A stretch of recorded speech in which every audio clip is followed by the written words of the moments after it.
Okay, this is Kamau at policeabuse.com. I'm on the line with Mr. Doug Liebert. Mr. Liebert, are you there? Yes, sir. Okay, why don't you tell us why you contacted policeabuse.com and what happened involving your case with the police?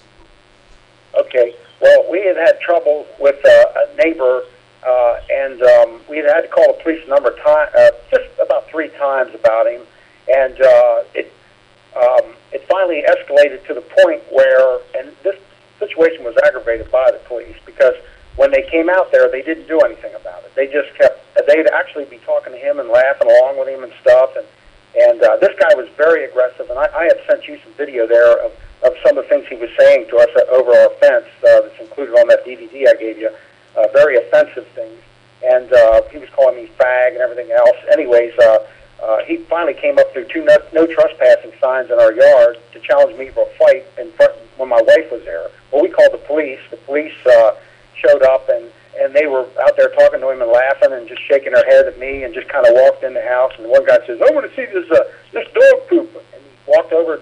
I showed him over the window. I said, "Well, wait a minute, what's this about all this dog poop?" I don't, you know. So he walked over to the window and we showed him there, and he, which we never call him about any dog poop. I don't, you know, we called him because a guy came through 2 no trespassing signs and threatened that. He said, "I'm going to kick your fag a double," you know, one of them kind of things. Well, hold on, Mr. Liebert. I want you to use the exact words that were used. I know it's uncomfortable, but just say the exact words. And the second thing I want you to do is to name the police department and identify any officers who were involved. I think the police officer's name was Lockhart, and there was another one with him. And they, well, what the guy said to me when he came through the 2 no trespassing, he says, "Hey, come on out here, fag." And, you know, I'm sure I'm going to go out there. You know, we've had trouble with the guy. I'm sure I'm going to go out there. And, you know, so I just kind of like looked out the window and I told him to get off the porch. I said, "We're going to call the police." And he says, "Well, I'm going to tell you something, fag. You call one more time about my dog." He said, "I'm going to fuck you up. You hear me in there, fag? And then I'll call the police for you." And then he started laughing and he walked off the porch, you know. And I said, "Well," and then he didn't leave. That he was walking along the outside of the fence, cursing us out, calling me fag and everything else. And well, hold on. Did he came to your house and he was actually on your porch? He was on the porch. He pounded so hard on our front door that he knocked the screen out a little bit. I mean, he bent the rods where the window fitted into the front door. Yeah, he actually bent them, and they were hanging out. That's how hard he was pounding on our door. And when I looked out that window, I just thought, man, has he got a weapon, or what is this? This is totally crazy. I mean, it's just gotten worse, you know. So, and like I said, he did not leave. He went out by the fence there and started cursing and real loudly. I called 911, you know, because he was threatening me and my wife both.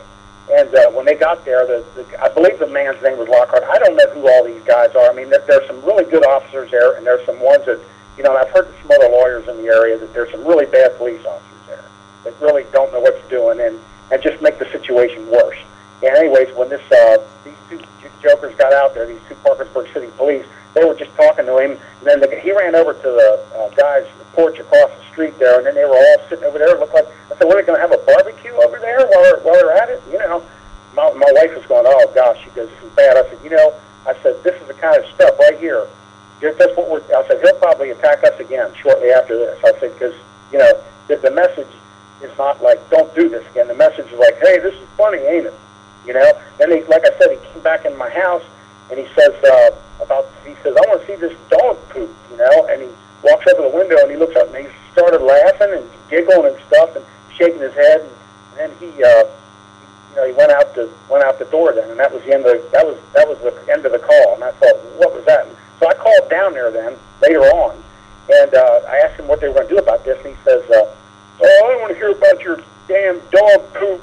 You know, don't you call about your dog poop?" And see, this is like, I know when you called them up, they kind of flipped out on you a little bit there. I mean, this Roberts guy, I don't know if that's who I talked to down there or not, but I remember you talked to him, he gave you the same kind of reception, like, "Don't bother me."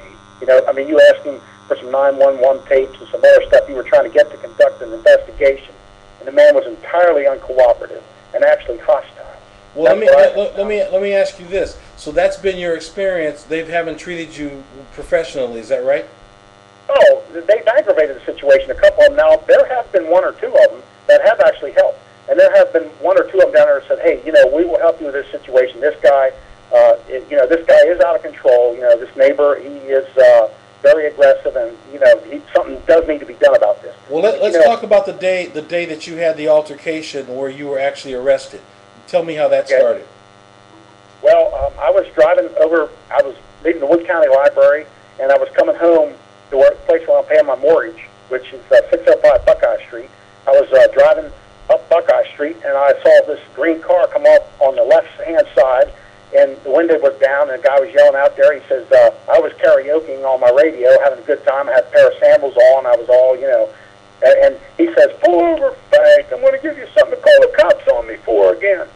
And, I'm sure I'm going to pull over, So I just started driving. The house was like maybe about 150 yards up there. So I said, well, I'll just get to the house. Maybe I can get my boys or there to help me. Maybe my wife will be there. But see, unknown to me, they had already gone to an air show out at the Wood County Airport. So they weren't able, nobody was there. So I pulled into my parking spot. And, like I said, he was swerving around trying to get me to pull over.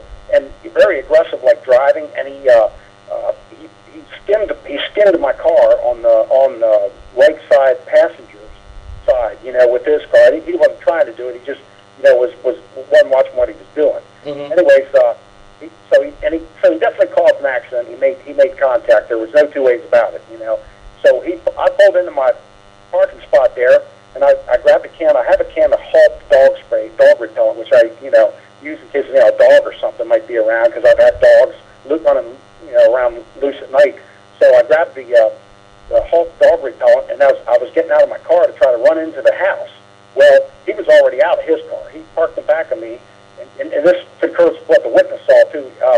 So he was out of his car and charged right into me, knocked me into my car, and I dropped the pepper spray on the ground. He picked the pepper spray up and started spraying me like it was, he was giving me a pepper spray shower. And he was laughing all the time, too, and I did smell booze on him later. I mean, I could smell, and, he goes, here's your effing pepper spray, and he was like, he was spraying with me. So I started running around. I tried to run in the house. Well, as I was running in the house, across the grass was a little bit wet, plus I had sandals on, and I fell. And then he was on top of me. And then it just from there, it was just a fight. I was pepper sprayed to the max. I mean, I had pepper spray all over me. So hold on. Let me go through this for a minute. So this man basically started following you, hit your car with his vehicle, chased you back to your house where you tried to get inside your home, and then tackled you and attacked you in your driveway. Yeah. Okay. In my yard. In your yard, and then so did you call the police at that point? I called it. Well, what happened was we were wrestling around on the ground, and the neighbor started yelling at him. So the neighbor was yelling. So I don't know why he left, but he got up and from the neighbor, and he ran over and got in his car, and drove off real quick. Okay. So I called the police right then and there. I said, this is it. And so I called the police. I dialed the 911 number, which I believe you tried to get the tapes from them, and they wouldn't give them. The police department wouldn't give you the name, which is what we tried to do a number of times. We tried to get stuff from them, and they're like, well, this is part of an ongoing investigation. We can't give you that, And I said, you mean an ongoing, non-going investigation, don't you? Because you're not doing anything with it, And then I found out later after I got arrested, but anyways, he took off, left the scene of the accident, So then I called the police. Police got there, okay? It was this, they also sent an ambulance, like a fire company came there with, to help me out, right?